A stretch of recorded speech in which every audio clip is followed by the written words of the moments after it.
How do parent income and assets affect my FAFSA eligibility?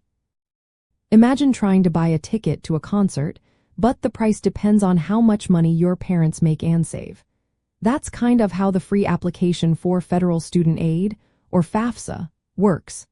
It helps colleges decide how much financial help you can get. Understanding how your parents' money impacts this process can make a big difference in planning for college costs. Parent income is the biggest factor in determining your aid. The FAFSA looks at your parents' adjusted gross income from their latest tax return.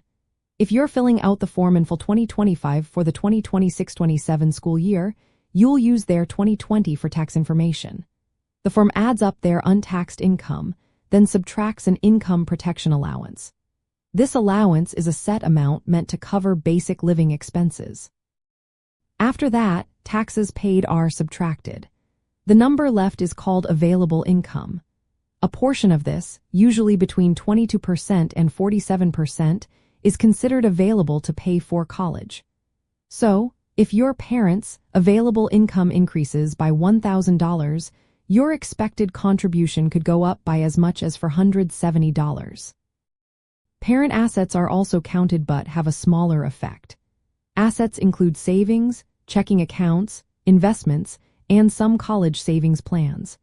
The FAFSA assumes that only about 5.6% of these assets are available to help pay for college. For example, if your parents have $10,000 in savings, only about $564 of that is counted. This means saving money in your parents' names is usually better for financial aid than saving in your own name. Some assets are not counted at all. The family home, retirement accounts like 401ks and individual retirement accounts, and small family businesses are excluded.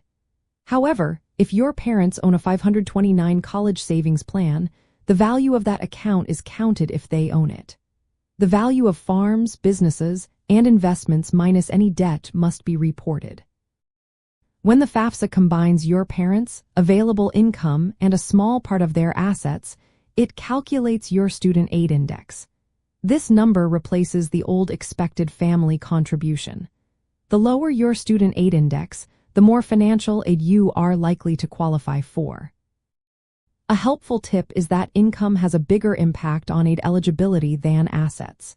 Even a small increase in parent income can reduce aid more than a similar increase in assets.